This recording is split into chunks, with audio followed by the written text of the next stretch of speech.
Students, welcome to our channel let's learn. আজকে আমরা শুরু করব ত্রিকোণমিতি পার্ট 2।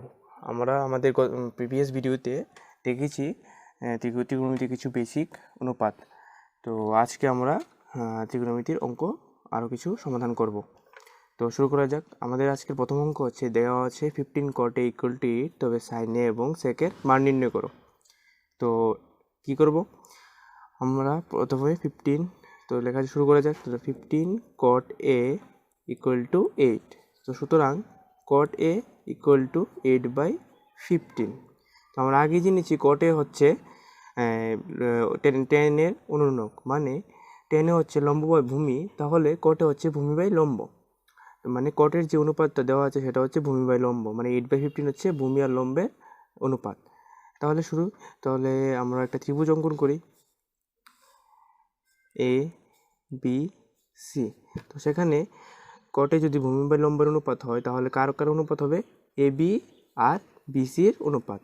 তো ধরি এ বি ইকুয়াল টু ভূমি বাই লম্ব, তাহলে A B equal to 8x, তো আর হবে B C equal to 15x।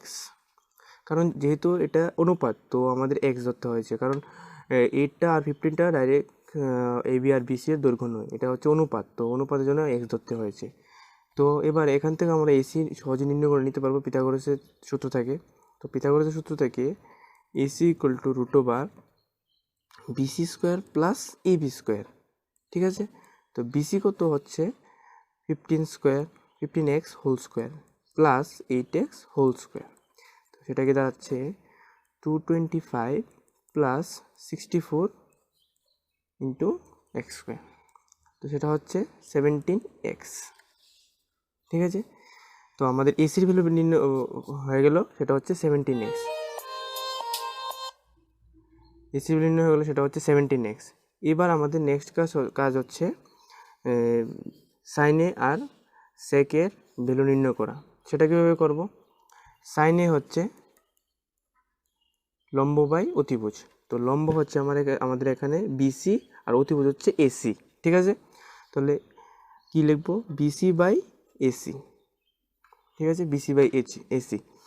তো বিসির ভ্যালু কত আছে? 15x, ঠিক আছে। আর এসির ভ্যালু আমরা নির্ণয় করেছি 17x। তো কি গিয়ে দাঁড়ালো? 15/17। এবার নেক্সট হচ্ছে সেকের ভ্যালু নির্ণয় করা। সেক হচ্ছে আমরা জানি কসের অনুরণক, তো কস হচ্ছে ভূমি বাই অতিভুজ, তাহলে সেক হবে অতিভুজ বাই ভূমি, সিম্পল। তাহলে সেক এ হচ্ছে অতিভুজ বাই ভূমি। এবার অতিভুজ কি আমাদের? এসি। এসি হচ্ছে অতিভুজ, আর ভূমি হচ্ছে বিএ বা এবি, যাই হোক। তাহলে এসি বাই এবি। তো এসি ভ্যালু 17x আর এবি হচ্ছে 8x ইকুয়াল টু 17/8। তো আশা করি বুঝতে পেরেছো। এটা আমাদের ফার্স্ট অঙ্ক শেষ হলো। এবার নেক্সট আর একটা সেকেন্ড অঙ্ক করব। তো চলো সেকেন্ড অঙ্ক শুরু করা যাক, বা দ্বিতীয় অঙ্ক আমাদের। তো দ্বিতীয় অঙ্ক হচ্ছে, যদি cot θ = 7/8 হয়, তবে মান নির্ণয় করো 1 + sin θ × 1 - sin θ / 1 + cos θ × 1 - cos θ এবং cot স্কোয়ার θ। তো আমরা কি জানি? cot θ = 7/8, ঠিক আছে। এবার আমাদের cot θ থেকে বাকি ভ্যালুগুলো নির্ণয় করার জন্য আগের অঙ্কের মতো ত্রিভুজ একে নির্ণয় করতে হবে, যেটা আমরা শিখেছি। তো চলো একটা ত্রিভুজ আঁকা যাক। তো ত্রিভুজ এবিসি, এ বি সি, ঠিক আছে। আর থিটা হচ্ছে একটা অ্যাঙ্গেল, তো ধরি এটা থিটা। তাহলে থিটা হলে cot θ হচ্ছে গিয়া ভূমি বাই লম্ব, মানে ভূমি বাই লম্বর অনুপাত, মানে এ বি আর বিসি এর অনুপাত, ঠিক আছে। তাহলে ধরি A B equal to means ভূমি বাই লম্ব, ভূমি হচ্ছে 7x আর লম্ব বিসি হচ্ছে 8x, ঠিক আছে। তাহলে এবার এখান থেকে আমরা এসি সহজে নির্ণয় করে নিতে পারবো। তো এসি হচ্ছে √এবি স্কোয়ার প্লাস বিসি স্কোয়ার। তো এবি কত হচ্ছে আমাদের? 7x whole square plus 8x whole square, সেটা হবে 49 প্লাস 64 ইন্টু এক্স স্কোয়ার। তাহলে সেটা কী দাঁড়াচ্ছে? √113x, ঠিক আছে। এবার কি করব? আমরা এই অঙ্কটাতে এগুলির মানগুলি নিয়ে সবগুলি বসাবো। তার আগে আরেকটা কাজ হচ্ছে সাইন থিটা আর কস থিটা ভ্যালু বের করে নেওয়া। তো সাইন থিটা হচ্ছে লম্ব বাই অতিভুজ, এটা আগে বলেছি। তো লম্ব হচ্ছে বিসি আর অতিভুজ হচ্ছে এসি। তো বিসি হচ্ছে 8x, অতিভুজ হচ্ছে √113 ইন্টু এক্স। তাহলে কী হলো 8/√113। এবার নেক্সট হচ্ছে কস থিটা। কস থিটা হচ্ছে আর কিছু নয় ভূমি বাই অতিভুজ, তাহলে হবে এবি বাই এসি। তো এবি কত আছে 7x, অতিভুজ কত আছে √113 ইন্টু এক্স। তাহলে এটা হবে 7/√113। ঠিক আছে, বোঝা গেল। এবার নেক্সট হচ্ছে অঙ্কটা, এই যে আমাদের অঙ্কটা আছে এটাতে নিয়ে এগুলির মানগুলি নিয়ে বসানো। তো শুরু করি।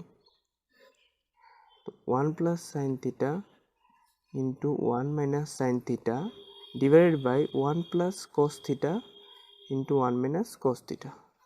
তো এটা কি হচ্ছে 1 - sin square θ divided by 1 - cos square θ। কিছুই নয়, just a + b into a - b আর divide by a + b into a - b, মানে a স্কোয়ার - b স্কোয়ার করেছি। তো মানে 1কে a আর সাইন থিটাকে b ধরে এভাবে করেছি। তো এবার সাইন থিটার ভ্যালু জানা আছে আমাদের, তাহলে কী হবে 1 - sin θ কত আছে 8/√113 whole square divided by 1 - cos θ value কী আছে 7/√113 হোল স্কোয়ার। তাহলে কী হবে √1 থাকবে না কারণ স্কোয়ার হয়ে গেছে। তাহলে কী হবে 113, উপরে থাকবে 113 - 64, নিচে থাকবে 113 - 49। তাহলে কি হবে 113 আর 113 চলে যাবে, উপরে থাকবে 113 - 64 মানে 49, আর নিচে থাকবে 113 - 49 মানে 64। সেটা হচ্ছে আমাদের অঙ্কের ভ্যালু। হয়ে গেছে একটা অঙ্ক সলভ। এবার দ্বিতীয় অঙ্ক হচ্ছে cot θ value, cot square theta. তো cot square theta simple, cot square theta হবে cot θ হোল স্কোয়ার। ঠিক আছে, cot θ whole square, cot θ value ছিল 7/8, তাহলে 7/8 হোল স্কোয়ার, সেটা হবে 49/64। তো তোমাদেরকে একটা কথা বলে দিতে চাই যে সাইন থিটা কস থিটা এগুলি যাই হোক, এগুলি হলো ত্রিকোণমিতিক অনুপাত। তো এগুলি কোনোদিন মানে নিজে সাইন বা কস এরকম হবে না, সবসময় অ্যাঙ্গেল থাকবে সাইন থিটা বা সাইন এ বা সাইন বি বা কস থিটা কস এ বা কস বি। কোনো সময় সাইন শুধু কস এরকম হবে না কোনো দিন। তো সেটা মনে রাখবে। তো এবার আমরা নেক্সট 3য় নম্বর অঙ্ক করবো আমরা। তো আমাদের আজকে 3য় অঙ্ক হলো, যদি 3 cot a = 4 হয় তবে যাচাই করো 1 - tan স্কোয়ারে ডিভাইড বাই 1 + tan স্কোয়ারে = cos স্কোয়ারে - sin স্কোয়ারে হয় কি না। মানে আমাদের কোশ্চেন থেকে বুঝতে হবে যে আমাদের কি করতে হবে, চেক করতে হবে যে এটা এটা হয় কি না। তো শুরু করা যাক। সো 3 cot a = 4, তাহলে cot a হচ্ছে 4/3, মানে ভূমি বাই লম্ব হচ্ছে 4/3 অনুপাত, ভূমি বা লম্বের অনুপাত 4/3। ঠিক আছে, তো এখান থেকে আমরা নির্ণয় করতে আবার সেমভাবে আমরা একটা ত্রিভুজ অঙ্কন করি, চলো। তো এ বি সি, তো সুতরাং cot a হচ্ছে ভূমি বাই লম্ব হলে এবি বাই বিসি হচ্ছে 4/3, মানে অনুপাত এবি বাই বিসির অনুপাত। তো এবি = 4x আর বিসি = 3x ধরে নিই আমরা। ঠিক আছে, তাহলে এসি নির্ণয় করে নিতে পারবো আগের মতো করে। AC = √4x whole square plus 3x whole square = 16 + 9x whole square. তো কী হচ্ছে রুটোর ভিতরে থাকবে 25x², মানে 5x। ঠিক আছে, তো এসির ভ্যালু হলো 5x। তো এখন আমাদের কি করতে হবে, tan a sin a cos a নির্ণয় করতে হবে। tan a তো এখান থেকে হয়ে গেল tan a = 1/cot a, তাহলে কি দাঁড়ালো 3/4। আর cos a নির্ণয় করবো কীভাবে, cos a = ভূমি বাই অতিভুজ, মানে হচ্ছে AB by AC. So AB by AC মানে এবি হচ্ছে 4x, তো 4x বাই এসি হচ্ছে আমাদের 5x। তো কি হলো 4/5। আর সাইনে হচ্ছে লম্ব বাই অতিভুজ, তো লম্ব কি এখানে BC. So BC by AC. তো বিসি কত আমাদের এখানে 3x, তাহলে 3x বাই 5x, তো কী হবে 3/5। এবার আমাদের এখানে সব ভ্যালু নির্ণয় করা হয়ে গেল। এবার কাজ হচ্ছে ভ্যালুগুলিকে ইকুয়েশনে নিয়ে পুট করা। তো চলো করি। তো কী ছিল 1 minus 10 square A divide by 1 plus 10 square A, তাহলে কি হচ্ছে 1 মাইনাস 10 এর ভ্যালু কত 3/4, তাহলে 3/4 whole square divide by 1 plus 3/4 whole square, তাহলে হবে 1 মাইনাস 9/16 ডিভাইড বাই 1 প্লাস 9/16। তাহলে কি হচ্ছে এখানে 16 থাকবে, 16 মাইনাস 9 হচ্ছে করে দিই 16 প্লাস 9, তো উপরে থাকছে 7, সরি হ্যাঁ 7, আর নিচে থাকছে 16 প্লাস 9, তো 25। ওকে, এবার নেক্সট হচ্ছে আমাদের এটার ভ্যালু হয়ে গেল। এবার নেক্সট হচ্ছে আমাদের cos square minus sine square নির্ণয় করতে হবে। তো চলো করি।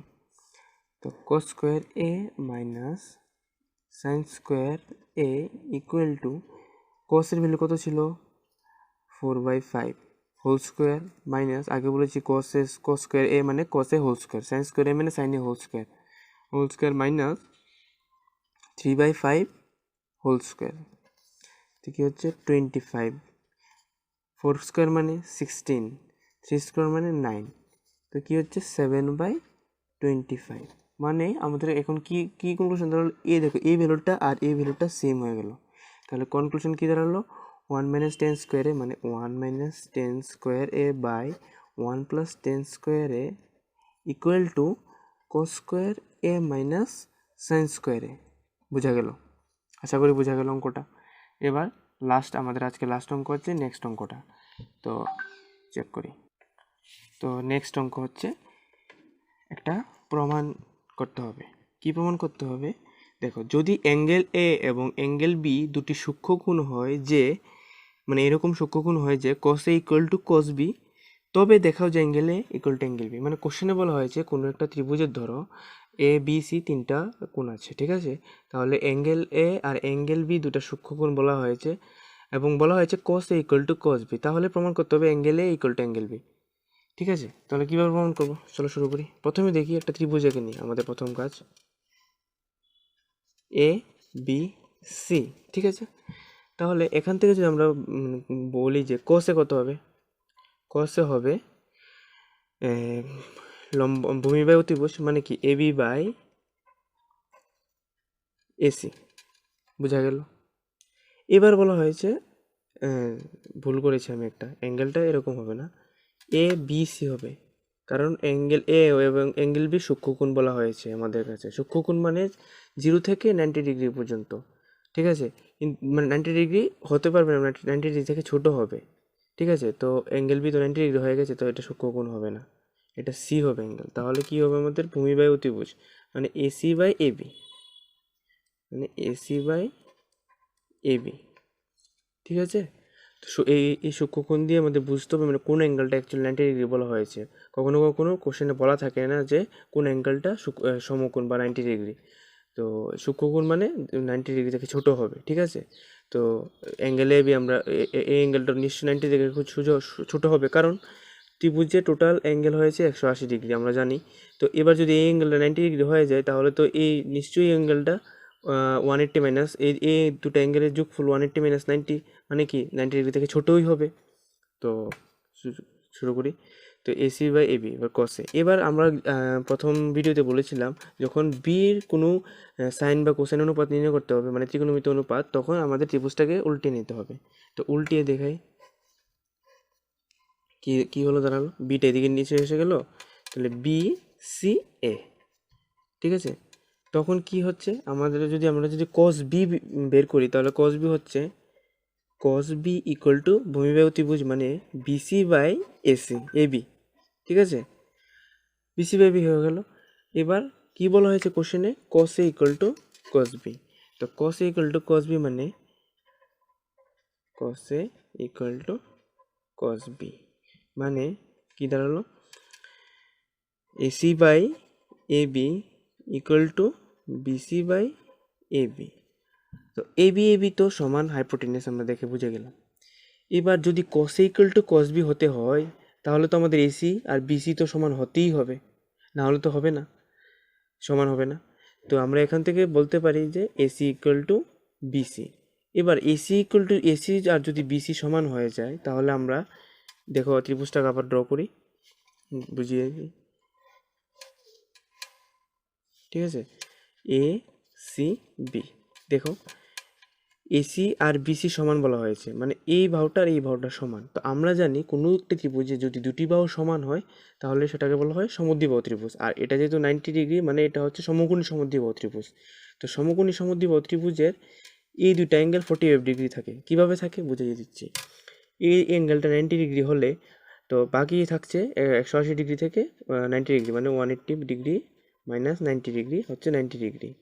তো এবার এই দুইটা অ্যাঙ্গেল আমরা জানি সমান, তো সমান হবে। কেন সমান হবে? সূক্ষ্মকোণ বলে। তো প্রমাণ করে দেখিয়ে দিই। যদি এই অ্যাঙ্গেলটা এক্স আর এক্স হয়, তাহলে 2x is equal to 90 degree. কীভাবে? মানে 2x ইকাল 90 ডিগ্রি মানে 180 মাইনাস 90 ডিগ্রি। ঠিক আছে, তাহলে কি হচ্ছে 2x is equal to 90 degree, মানে x is equal to 45 degree. ঠিক আছে, তাহলে কি হলো? এটা সূক্ষ্মকোণ হলো। কোশ্চেনে প্রথমে বলেছিল অ্যাঙ্গেল এ অ্যাঙ্গেল বি সূক্ষ্মকোণ হবে, তো অ্যাঙ্গেল এ অ্যাঙ্গেল বি সূক্ষ্মকোণ হলো। এক্স মানে ধরলাম যে অ্যাঙ্গেল এ আর অ্যাঙ্গেল বি সেম কোণ, কারণ বলা হয় এখান থেকে বুঝে গেছি আমরা যেহেতু এটা সমকোণ সমদ্বিবাহু ত্রিভুজ, তো অ্যাঙ্গেল এ আর অ্যাঙ্গেল বি সমান হবে। এটা থেকে বলতে পারি যে আমাদের প্রুফটা সম্পন্ন হয়েছে, মানে AC ইকুয়াল টু BC। তো সুতরাং এটা থেকে আমরা কনক্লুশন ড্র করতে পারি angle A equal to angle B, যেহেতু এটা সমকোণী সমদ্বিবাহু ত্রিভুজে পরিণত হয়েছে। তো কনক্লুশন লিখে দিতে পারবো যে AC ইকুয়াল টু BC। তো এই বাহুটা আর এই বাহুটার সমান হলে এটা সমকোণী সমদ্বিবাহু ত্রিভুজ। তো এটা 90 ডিগ্রি, তো বাকি দুইটা অ্যাঙ্গেল সেম, তো এটা angle A angle B same. তো আজকের লেসন আমরা এখানে শেষ করছি। আমরা নেক্সট ভিডিওতে ত্রিকোণমিতি পরে চ্যাপ্টার, মানে সাইন কোস টেনের বিভিন্ন ভ্যালু নিয়ে অঙ্ক করব এবং আলোচনা করব। তো থ্যাংক ইউ।